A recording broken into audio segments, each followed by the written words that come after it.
Greetings everybody, welcome and thank you for coming to this, what has been described to me as the graveyard spot. So you're very good to survive it. Now we're here for mental health and to talk about it and discuss, and we have a panel here of real experts. Now mental health, how would we define it? We would define it as to do with our emotional, social and mental well-being, would we not? Now, so we're on a journey of well-being this afternoon, I think. Can we start? Are you feeling all really brave? Would you like to give your best smile to the neighbours on either side of you? That's starting our journey to well-being. I'm sure our medical experts will tell you what's happening in the brain as we do that. But can I introduce Cam to you? He's a psychiatrist and of course has a lot of handle on this subject. Kim, who's an educationalist, she has had a lot to do with it right across the board, and she's worked in prisons as well, so she knows it from many angles.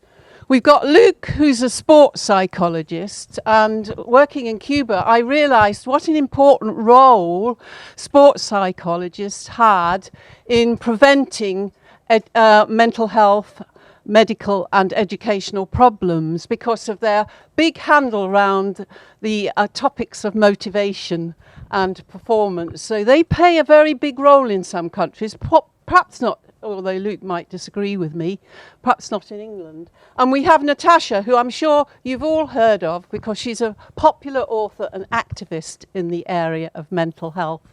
So we're very lucky to have these people with us this afternoon on our journey. Now, I'm just going to say a couple of things before I ask Cam to start us off, because there is an awful lot of talk, isn't there, about mental health. And if it's not right, if our mental health is not right, it brings us into lots of problems with communicating with others, relating to others, thinking, behaviour, and it causes a lot of stress and gives us anxiety and depression. Now, these are all concepts that if I was to ask you what you mean by things like depression, it would be very different. For instance, when in Cuba, I asked children what made them unhappy, and they said when we didn't have to go to school because schools are so jolly out there. I asked the same question to English children, and they said when they had to go to school. So you can see the range of depression can be different in cultures. We're obsessed with it, aren't we? I collected up some headlines. One was, bread makes you depressed. Can you imagine that? I eat it every day. Instagram causes anxiety. You know, these are quite simplistic ideas about mental health, aren't they? It's because it's complex. One of the interesting things I found was when I was on the neuroscience forum at Oxford University was the fact that all babies now are born with high cortisol levels. You know, cortisol is the stress hormone. It comes from the placenta through the placenta to the child. Now, if it's not controlled, we have a paediatrician here who's nodding his head. It has great significance for me in my early life as a speech therapist. It was speech therapy research that unearthed all this, because it delays hearing and it delays speech and language, which is what we are here to think about in some way here. And when I became a teacher after becoming a speech therapist, I said to my head teacher, 75% of my children have hearing problems. And she laughed at me. I said, right, we'll have the audiologist in, who absolutely confirmed that. It does delay speech and language and hearing. And it is a big problem, as Kim will be talking about today. The problem of language delay and learning adds huge stress onto students.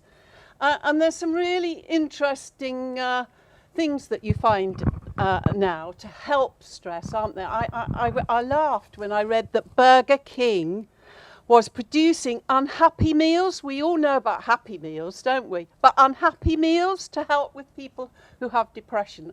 That was in the New Scientist. I thought that was very interesting.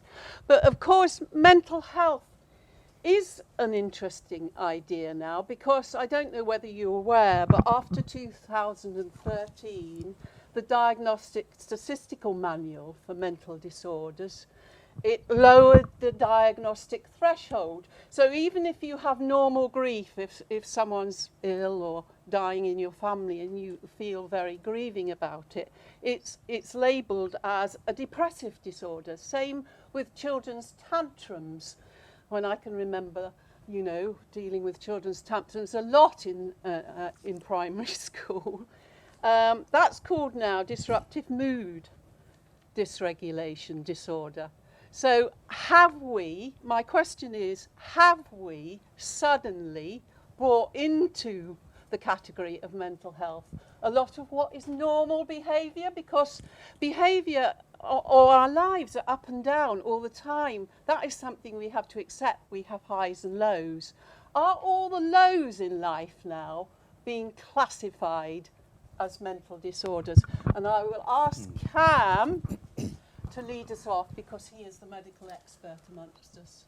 Thank you very much. It's really nice to be here. Beautiful campus. I haven't been here before. I hope I'll be invited to come again after my brief presentation. So I'm head of psychiatry at Barts Medical School at Queen Mary. Can you hear me all right at the back? Essentially I am in a university in which 90% of the students are from state schools. About 40%, this is the first time anyone in their families come to university. About 60% are on very low incomes, and we have about 150 nationalities from around the world. In the heart of East London, where there's a rapid turnover of the population all the time, about 20% of people move house in any 1 year. So you can understand the challenges in that particular context, but nationally we know mental health problems are more prominent amongst the student population.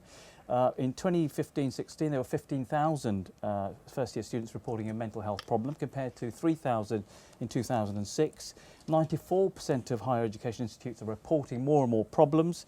In the entire student population, those declaring a mental health problem has gone up from 5.9% to 9.6% between 2007 and 2011. Now, in part, you might say, responding to Rosie's point, is this more recognition? People identifying with these problems? Is there something about literacy? The literacy in this area is terrible. The problem is diagnostic categories are being used as lay terms a lot of the time. And even professionals and members of the public do not really understand the range of possibilities of emotional experiences, some of which could be considered to be diagnosable mental health problems or conditions or illnesses, and even the terminology has become a conundrum. The majority of these experiences are normative experiences of emotional distress that students feel in transition. They're leaving home, they're on their own, they're coming to a new place, they have to settle in, they're a bit isolated, it's difficult to find a social group. We know we process emotions through communication and relationships. If we're not in a relationship, it's harder for us to process emotions. We know students who have come from poorer backgrounds and deprived backgrounds are likely to be challenged. If you've had experiences of trauma, victimization, we've heard of discrimination in the previous session, this is likely to impair your ability to process emotions and to communicate and to be sensitive to your environment in a more challenging way. But also you're more likely to get a mental illness later on, further down the line.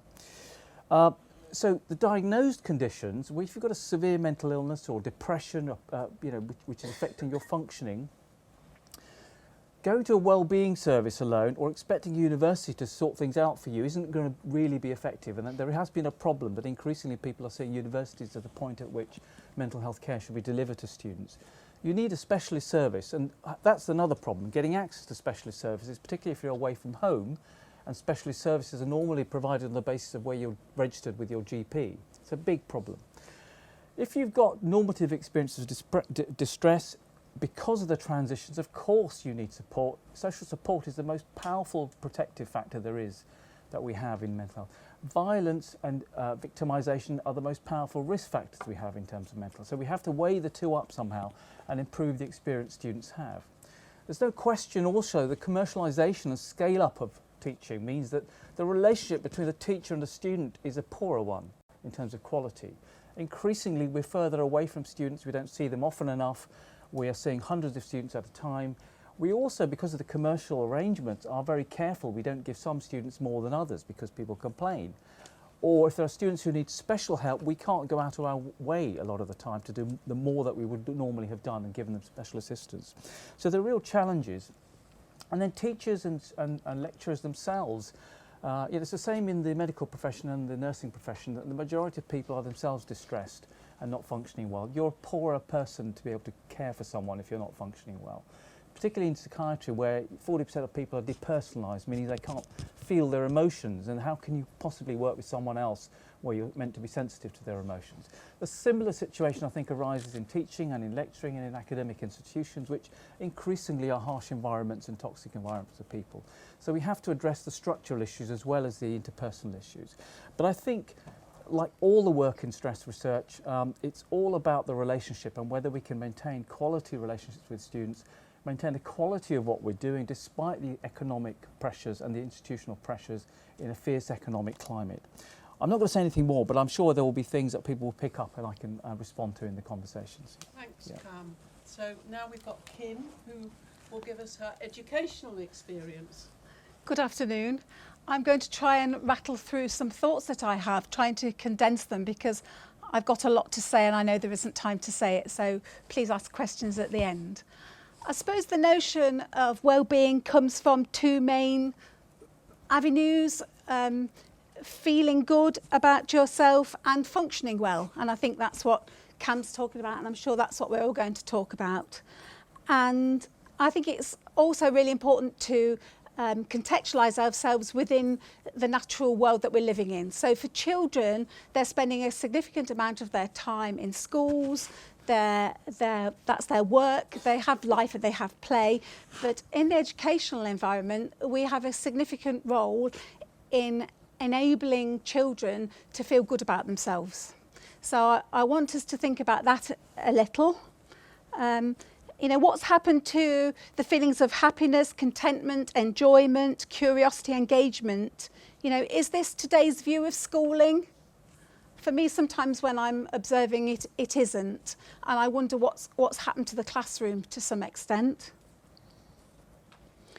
I think that obviously we need to learn in a social environment, and Rosie's touched on that.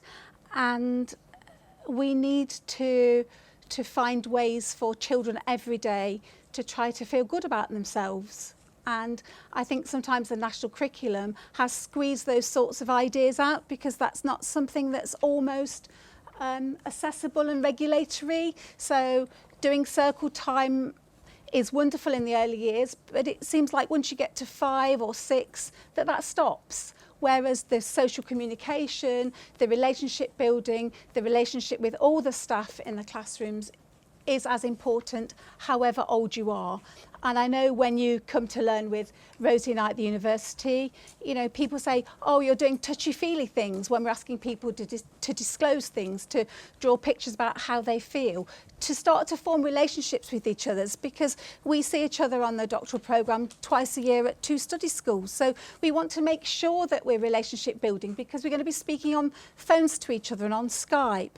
And I think sometimes it seems to be age contextualised that it's okay to do it when children are little, but what happens to us when we're adults? And I think the notion of the social event and talking and having relationships is really important. The key issue, though, is, as Rosie touched on, is that there's a lot of communication difficulties in schools, and I would go on to say that that's the same in FE and HE and the prison service and wherever, because there's a big shift, isn't there, from informal home language to formal school language, and we're often not giving the children the opportunities to practice that. What I observe is teachers demonstrating their abilities to bring together information from a variety of sources, and they form and articulate ideas and opinions, and they use verbal and non-verbal communication. But do their children have the opportunity to do that? And I think that's something that we have to think about, whatever age our learners are. And pupils need to be given these communicative opportunities so that they can be involved on individual one-to-one relationships, working in small groups, working in whole groups, so that they can have a systematic teaching of discourse levels, so that they have opportunities to shift from the informal to the formal to the academic. And I think there's obviously a lot of stress and a lot of mental health issues because we're not giving children the opportunities to communicate effectively, to learn. Thank you, Kim. So it's over to you, Luke. Hello, good to be here. So I was introduced as a sports psychologist, but it's actually sport and exercise, and that's an important point because it's physical activity that's key here. Physical activity has been long shown to alleviate mood, and that's within 5 minutes of exercise bouts. It improves depression, it improves long-term stress, general anxiety disorders, ADHD symptoms, and a lot of this evidence has been sort of like gained and gathered over the last 30 years, and it's very strong and robust. There's a lot of reasons why this has been the case. There's as many sort of physiological reasons, and we all know the physical benefits of exercise, but there's a lot of psychological issues as well. There's all the sort of the neurochemical changes, or the neural changes that occur through physical activity. Our body's constantly being put under stress, and therefore we're better at stress coping, and our stress coping mechanisms adapt towards this through physical activity. It improves our immune functioning, our oxygen transfer system. So there's, as I say, there's a massive body of evidence now that suggests that physical activity and increased physical activity can be great at promoting well-being, self-esteem and self-efficacy, which is so important for our students. However, there's been a sort of like, we see sort of massive trends in withdrawal from physical activity after the age of about 12. And this again is there's another drop off as students go to university. The British Active Student Survey suggests that only 50% of students are engaging in the recommended levels of 150 minutes of physical activity at moderate levels, moderate to vigorous levels per week. Okay, so the issue here is how can we get them more physically engaged in physical activity? And a lot of this boils down to motivation. There's a sort of like a number of motivational theories that abound in the area, and the two sort of prominent ones within this area, and also the area of sport and exercise, but also educational psychology, achievement goal theory and self-determination theory. Now the crux of these are social factors. Okay, so we have social goals that are a big drive towards people engaging in physical activity, but also from the self-determination perspective, our three basic needs are competence, autonomy and relatedness. Okay, so we have to promote this relatedness, this language and this communication basis in order to get the motivation towards sort of like engaging in physical activity on a long-term basis. So it's habitual, and therefore we're getting that sort of the chronic levels of benefits that we see through chronic physical activity. So it's all based around what Carol Ames described as a sort of target, and this is her acronym for designing the task right, making sure the authority figure is giving enough autonomy to the participants. In terms of that's the T and the A. In terms of the R, it's this responsibilities, but also the feedback and the recognition that we're giving to the participants in physical activity. We're also making sure we're getting the grouping structures right, making sure we're evaluating it right, so we're going back and checking on participants and making sure we're getting these timing issues right. Now, because of the downfall and not getting all these right, people, as I say, withdraw from physical activity because the activities aren't designed right. Okay, and it's as much up to them to find their own activities, but also the exercise leaders, the coaches, the lecturers need to sort of continue this education and to continue this communication and this dialogue in order to get the motivation right so that people are going to engage in activity throughout their lifetimes and therefore get all the benefits they can from in terms of well-being, but also the social benefits that are so abound and are tied so inherently and closely with the engagement of physical activity. As I say, that we all have these sort of like images of this draconic sort of like PE teacher, and this is where we're getting it wrong. We also had sort of like bad experiences of sporting events, you know, and this is where stress can be too much. So we have to find the balance and find out what's right for us. And these individual perspectives are very much at the heart of the motivational theories that we look at, along with these kind of individual and their interactions with the social communities. So if you have any questions on that further, then I'd like to discuss. Thank you. Yeah, I've just been out at Casino University in Italy and looking at sports and exercise psychologists devising programs from babies to old people like me. Fascinating, and monitoring them in terms of measuring their well-being as the result of the exercise program. Very, very impressive stuff it was. And our program is linked up with Casino University, so hopefully there's going to be some good relationship there. But over to you now, Natasha. Thank you. My job involves going into about 3 schools and colleges every single week throughout the UK and increasingly beyond. And I deliver talks and conduct research on mental health and related issues like body image and gender equality. But increasingly, my interest has been in universities, and that's for 2 reasons. Firstly, because I think far too much is being expected of schools and teachers. Just last week, Theresa May announced that she was going to put funding into training teachers to spot the signs of poor mental health in their pupils. But if you put that alongside the estimated £100 million cuts to children and adolescent mental health services since 2010, what we're looking at is children who, in my experience, have much greater levels of emotional literacy, are much better able to express what's going on with them, teachers who are trained to be able to recognise that in their pupils, but nowhere for them to refer that to. So we have this generation that are kind of bottlenecking at the point where they ask their teacher for help. But the second reason is that from talking to thousands of people who have first-hand experience of mental health difficulties on the ground, so many of them identify the move to university as the point at which they really started to struggle. And I would include myself in that. I have a diagnosis of something called panic disorder. It's very easy for me to have a panic attack, and that's something that I have had since I was 10. But when I was at school, I was able to deal with it because when I was at school, I was very well supported. I went to secondary school during the 90s, during a time when teachers had a lot more autonomy and time and freedom. And I very much felt like I was part of a community at school. And when you exist in an environment like that, it's much, much easier to be resilient. You know, so often people talk about resilience as though it's an attitude that you can choose to switch on or off, but I think it's a byproduct of being well supported, which I very much was at school. When I went to university and I had to stand on my own 2 feet for the very first time, I developed what I now understand was terrible coping for anxiety in the form of an eating disorder, which it took me 7 years to begin recovering from. So at 25, I had no job, no money, I was still living with my parents, didn't really have a social life, none of the things that my high-achieving younger self assumed I would have by that point. And the thought that kick-started my career really was this thought I had of, I can't believe this has happened to me, because something about the way that I had been educated about mental health had convinced me that mental health issues didn't happen to people like me. I didn't think it was relevant to me to learn about mental health.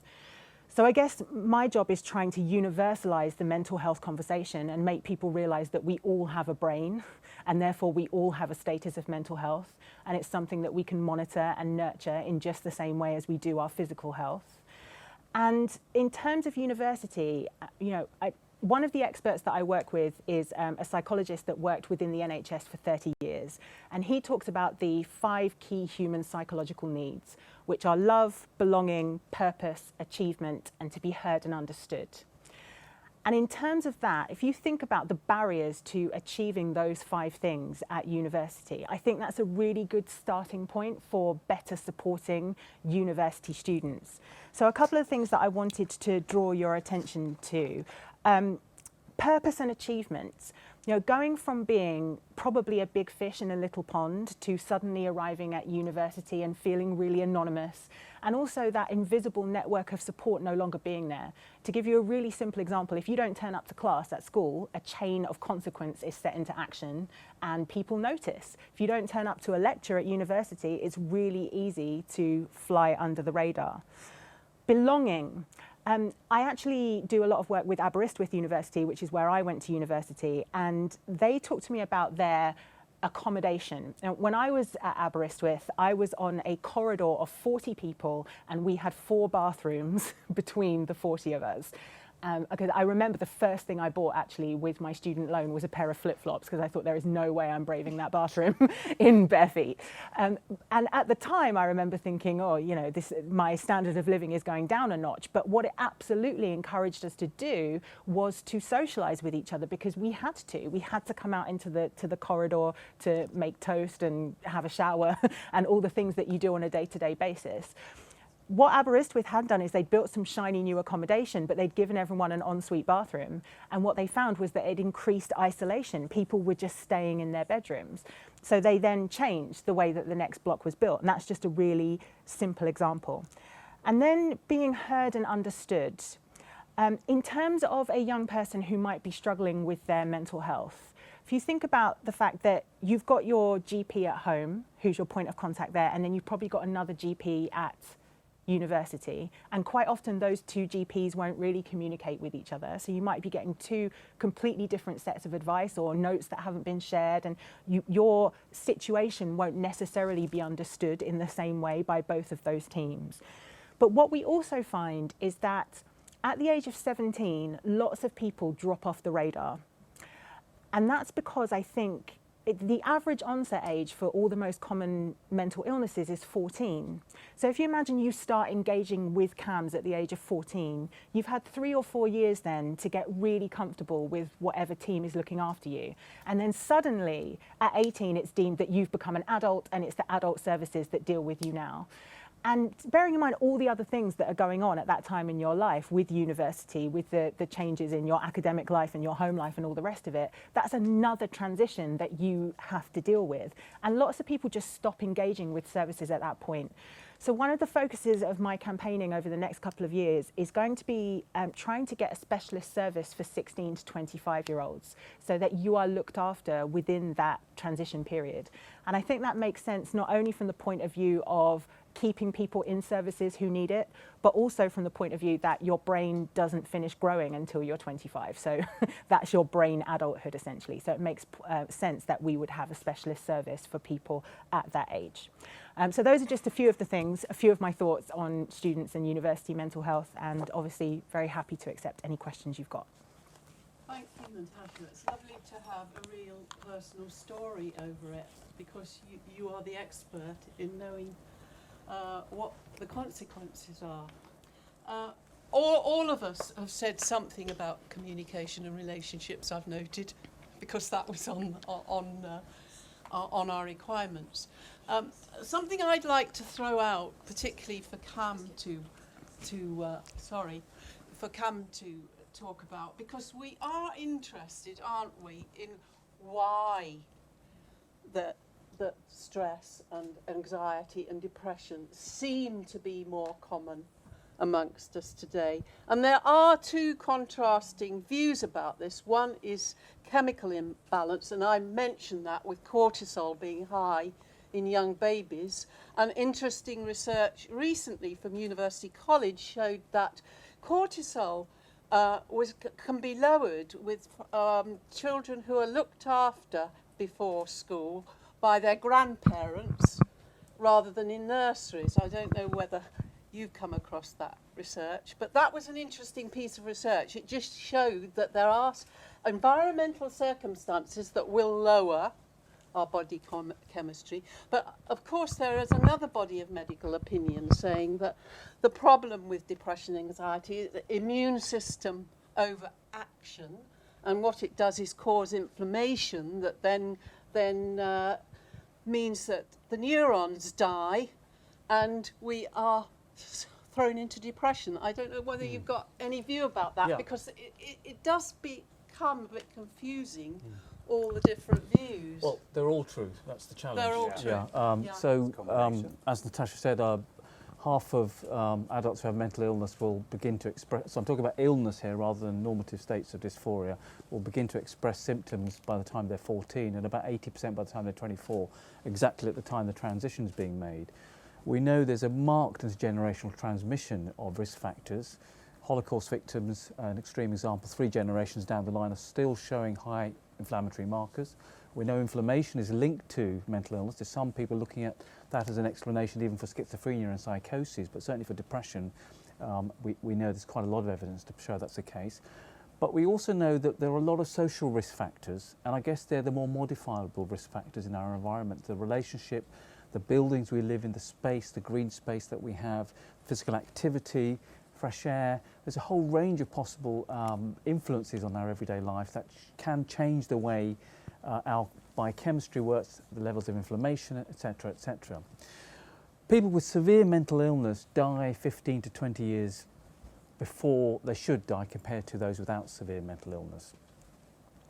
And that's because of lung cancer, cancers, cardiovascular disease and other physical illnesses. It's not, as is often assumed, due to suicide and self-harm, but there's a whole range of other conditions. So there's a reverse causality. Mind and body separation is really a simplistic way of looking at this.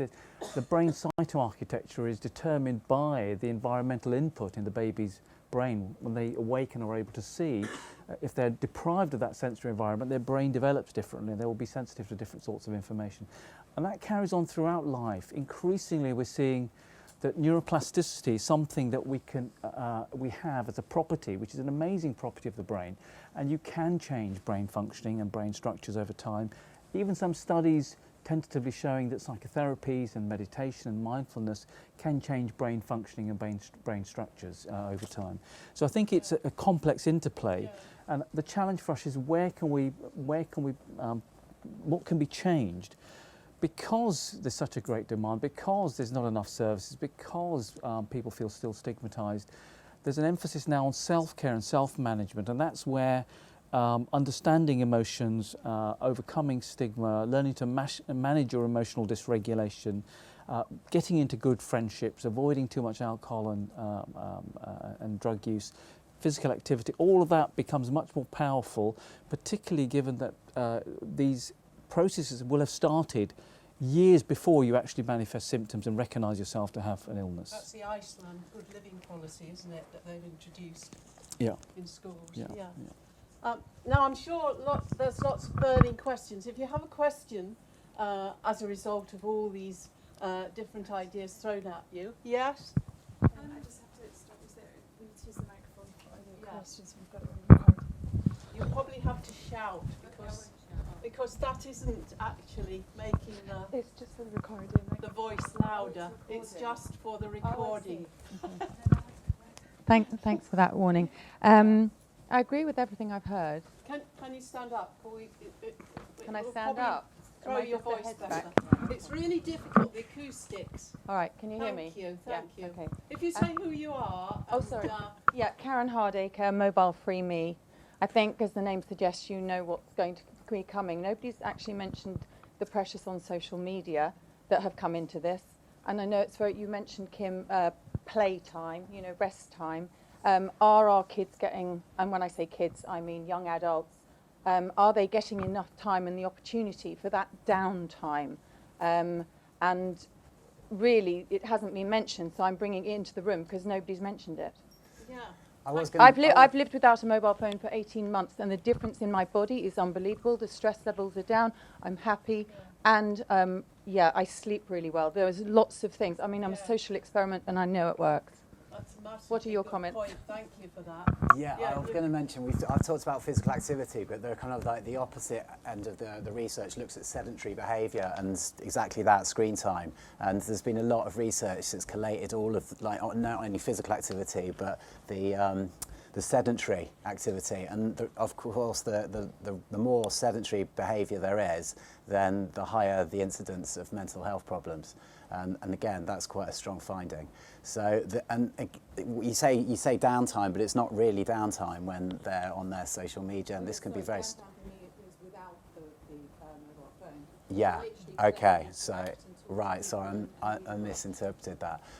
So yeah, that's a key one to avoid screen time, and this is what they're looking at: screen time and sedentary behaviour in a lot of the research, and its links with mental health issues. Yeah, and there's quite strong links now. What's really interesting is when I'm doing research, I ask teenagers to list the things that cause them stress and anxiety, and then I ask exactly the same question to their parents, and you get the same list but inverted. Children and young people will always put exam stress and academic anxiety at the top via social problems, friendship issues, family issues, and social media at the bottom. And parents will always put social media at the top. And I think the reason for that is that parents can remember life before smartphones and instant internet access. So it's more of a shock to their system. Young people have been born into this world, so they have no basis for comparison. And I think what we need to do is to teach young people to use social media responsibly, because it's part of their lives, it's part of their psyche. And there's a lot of research. I work with a charity called ChildNet, and their research shows that quite often children will avoid talking to their parents and their teachers about things like cyberbullying because their greatest fear is having their technology taken away from them as punishment. So I think we need to acknowledge how important it is to young people and that they don't see the dangers in the same way that we do. And there was an interesting piece of research that came out of the Royal College of Paediatricians in January. And it showed that actually social media, like most things, it can be either good or bad. It depends on how you use it. But there were really only 2 areas where they could say that social media definitely had a negative impact on mental health. One was if the person in question is being cyberbullied, and the other is if it's interfering with sleep. And sleep, I think, is something that we can really focus on. So we, in some of the schools I go to, for example, all of the parents in a year group agree on a median bedtime, and every child in that year group has their phone taken away an hour before that bedtime, so they can wind down in time for sleep. So it's things like that, I think, compromise things that represent the way forward. The third one would be the lack of activity as well. Yeah. As a, you know. Yeah. I also think now with the restriction often of the curriculum that parents and children sometimes don't know how to play, and that sounds a little bit crazy, but perhaps we should be continuing with the after school clubs. And I know teachers are really busy and overworked, but if we're complaining that people can't do something, we need to teach them how to do it. And that's not in a patronising way. That's, I sit knitting with my grandchildren, and then people say to me, well, how can your 8-year-old grandson knit? Well, I've taught him, because I've just learnt how to do it. It's not that I'm a great knitter, but I think sometimes we've got to be teaching parents how to do things, because a lot of parents are consumed by their phones as well. That is true. The amount of times I do a parent talk and a parent comes up to me and is like, I don't know what's wrong with my child, I just can't get them off their phone. I'm like, Yeah, and look at the behaviour you're role modelling. Yeah. I think, just to add, I think young people find social media empowering. They've got friendships, they've got connections, that their whole world is going to be different from the world that we live in. But it is about the quality of the relationship and how you deal with persistent, recurrent contact. How many relationships can you manage at one time? How many conversations can you be having? Particularly if they're demanding and need thought, and then your attention span is reduced and you're distractible and you're not listening to what's going on around you. I think that's a sort of problem, and that comes back to self-care and how you manage yourself and regulate your emotional world and your cognitive world in relation to other people. So it can be very powerful, because that may be their only source of relationships. Sometimes they're isolated. And also there's a lot of work on digital media and digital technologies for intervention for people where they don't want to go and get help. So 10% of kids in primary and secondary schools are self-harming. Only 2% will be going to get any help. The rest are getting nothing, but people are beginning to use digital advice and media to get access to help in a non-stigmatising way for something that they don't even think is a problem. It's a coping strategy, So I think it can be helpful. Yeah, I mean, it was sobering to read the Ofcom report saying that children would rather play on their digital machines than play and talk with their friends because it was too much effort. I expect you read that, but it was a fairly shocking idea, wasn't it? Because if children don't talk, they don't interact, they don't get share knowledge, opinions, views to balance their own. So it's really important to have interaction. But, yeah, you'd like to ask a question? Hi. My name's Helen Shapter-Wheeler. I work locally actually in alternative provision and special education, and I'm listening really carefully to what you're saying, and I agree with a lot of what you're saying, and I think part of the problem is really coming down from government, because our early years children are being tested. I mean, I don't work in primary, but I think it is ridiculous the amount of testing that's going in now at 4, 5, you know, so at every key stage now. They've got so much testing, and I work at, in a centre that manages children that come to me out of mainstream because they've got serious mental health issues. They're under CAMS, they come through a referral process. We're very lucky in Milton Keynes to get that kind of a centre. Where I live, in Leighton Buzzard in Beds, there is no such centre. They might get a couple of hours of home tuition. But we keep getting phone calls from parents and people in primary saying, where's the centre, where's the equivalent centre for primary children? Because these problems are coming at a younger and younger age. And I really do think we're putting too much pressure on our young people. And this, what Natasha was saying about the bottleneck, what is going to happen next? And where do we see it ending?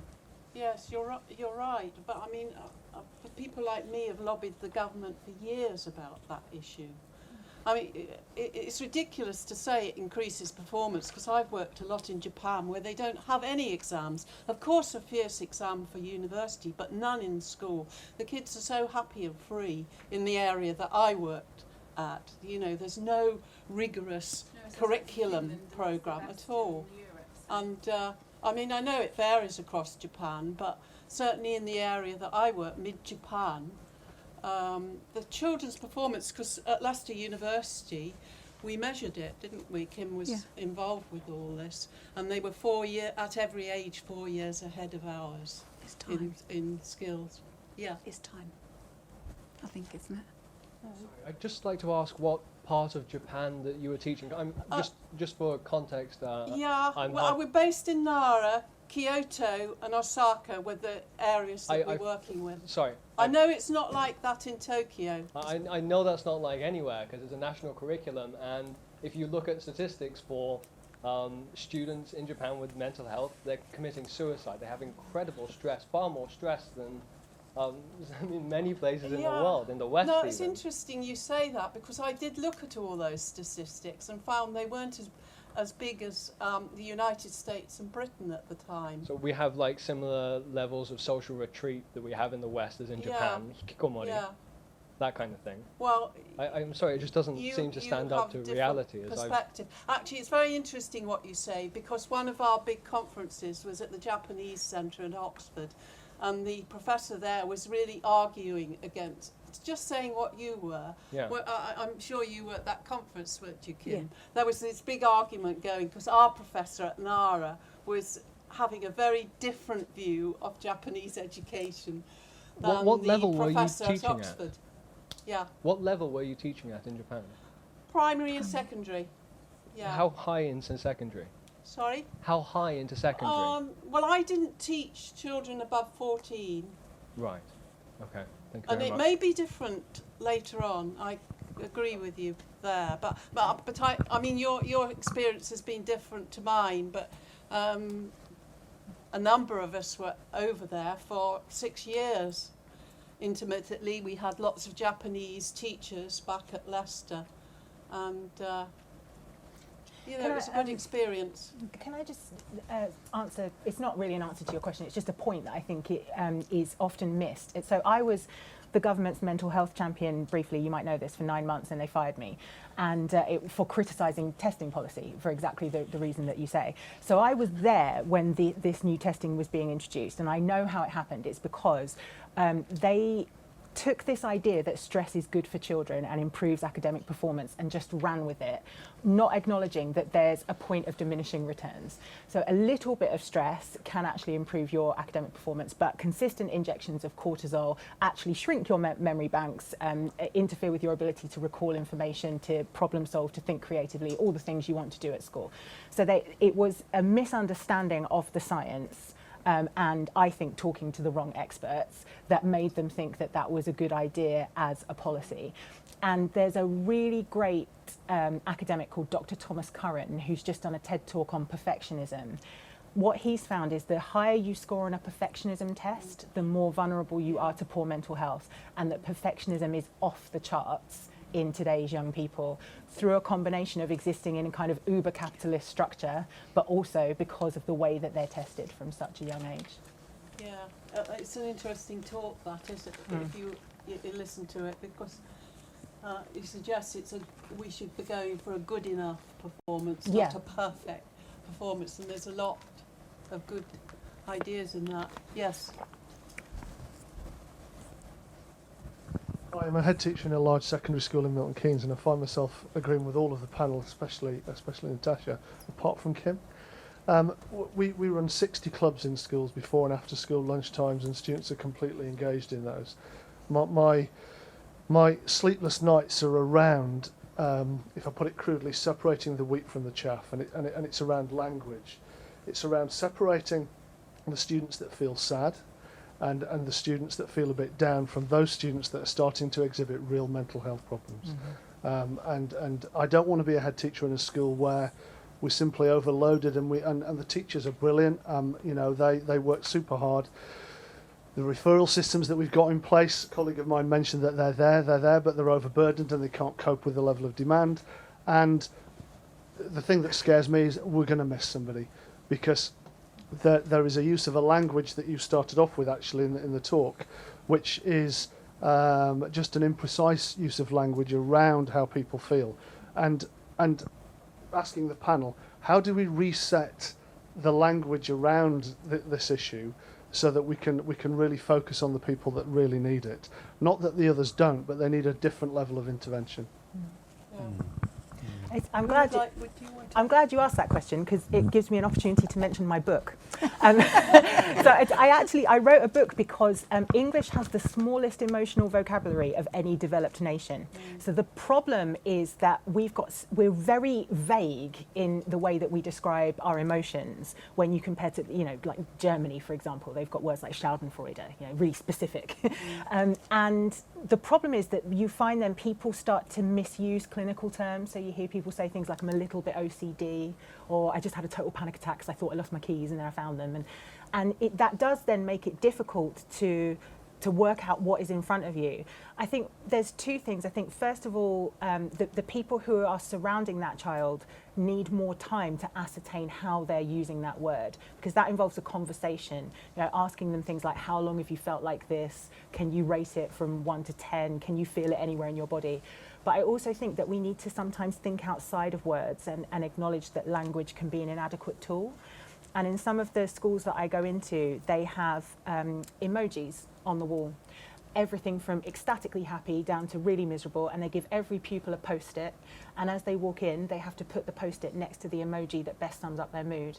And that means when the teacher walks in, he or she has got a snapshot of where the class is at, and it gives them practice in assessing and identifying their state of mind every single day. I'll just add a couple of reflections. One is most teachers and head teachers are worried about not those who appear to be very severely ill, who are on the pathway to getting some help, even though there's a logjam, but those who have these what's called sub-threshold disorders, and the majority of the people having difficulties aren't classified as in need of anything, yet they're the ones in trouble. So we do need to think differently. It's the same true of the health service generally, that actually, 75% of people with anxiety and depression don't get anything, not even psychosocial input. About 30% of people with psychosis get nothing, even the psychosocial input at the moment. So this emphasis on, a practical emphasis on, look, we've got to manage ourselves differently. We've got to learn more about health and mental health in an early phase of life. We've got to learn about self-care. We've got to be able to manage our emotions better. There's quite a lot of work going on producing digital platforms, and the public health approach is very much that every citizen should be able to have a basic vocabulary and understand what to do to improve their own health and well-being. And there's a mental health campaign about to be launched. I think it started in the West Midlands, but it's going to go nationally from Public Health England. I'm going to see how that affects people with that, because there is no alternative at the moment. There's nowhere else to go. The other bit that I'm picking up also from the talks this morning is the understatement of play and performance and art and artistic creativity as a process for people to experiment with identity, with difficulty, with dilemmas, where they can suspend reality for a little while and explore their difficulties with others, and approaching it from that point of view, or from sports, or from literature, or from creativity, may also be a very powerful public health preventive intervention at an earlier phase of life. But at a basic level, it's a literacy, just generally letting people develop understanding and knowledge of it, and improving a societal ability to tackle this in a better way, I think. Yeah, but really important stuff. I don't know whether you've come across the ruler approach, have you? It's an educational approach developed by Yale University, and it's about how to teach children to understand their emotions, really. It starts off in primary. I once worked with a speech pathologist who'd used it a lot in America, and said it was very successful. School, but it's very different. But there are, of course, loads of ways to manage and help these conditions, and there's always fresh ones coming about. I like the Norwegian one. Have you come across Skargaloff, where they have walls of plants in schools and houses, and that is supposed to raise your happiness level? But I like that one.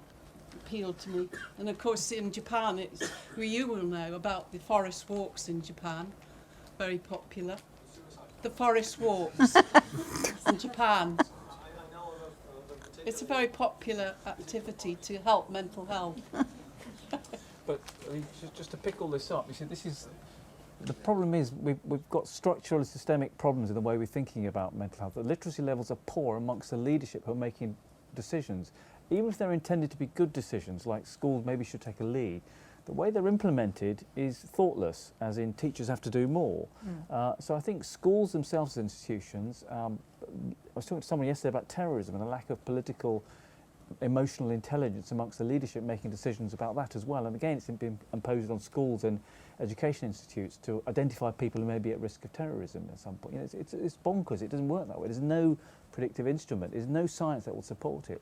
But we do get caught up in this, and I think that's what we have to collectively have a response to, and that's why independent research is important, and that's why there's a real failure of policy, really, and leadership in our governments, not aside from all the turmoil at the moment. Academics are not really appreciated here to the same extent as elsewhere, I've discovered.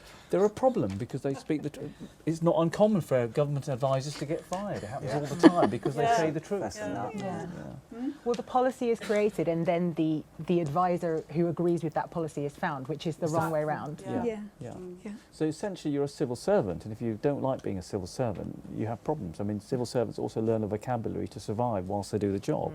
But actually, not all of us can stick with the immorality of what we're asked to do. The lady at the back. Yeah, the lady at the back, and then I'll come to you.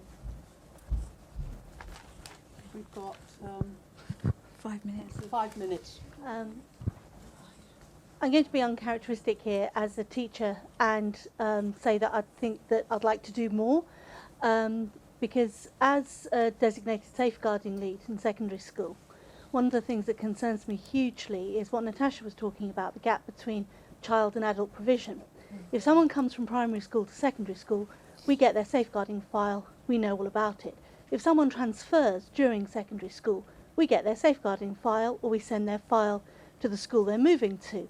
And that information is absolutely crucial in making sure that there's a joined up approach to mental health issues and to the precursors of more serious issues, because in safeguarding, really tiny things can link together, as you know, to fill up the safeguarding jigsaw. And what really troubles me is that I have files for students who are going to university and nothing happens to them except they stay in my filing cabinets. And yet I know that if the receiving university knew some of the things that I have information about, they could enormously support and help those students, even in terms of something like making appropriate provision for them when it comes to exams. Young people moving to university don't want to make themselves conspicuous. They don't want to say, hands up, I've got a mental health issue, or I've got some problems. And we all know that there's enormous damage that can happen as a result of that, and tragedies that have happened in universities. So talking about the government changing things from the top, it would be nice if there were a joined up approach to mental health that was actually lifelong. That when you have the transition to adulthood, which is a time of such stress and difficulty for so many people, when you're losing perhaps your family support, moving to a new place, having to deal with a lot of new challenges, is there nothing that we can do in a, as a group of people here, is there nothing we could do or campaign for to encourage the government to make that transition something rather more meaningful in terms of mental health care? Yeah.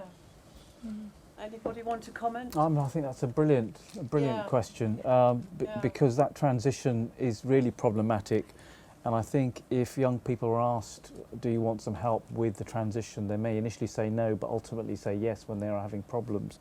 I think it's important for schools and universities to be working more closely and having some sort of, it's difficult if you call it a mental health plan or a health plan because it sounds negative, but it's almost like a success plan, seeing it as a professional, a component of professionalism. You know, in the medical school, we don't call it a disability plan or a mental health plan. It's a professional medicine plan.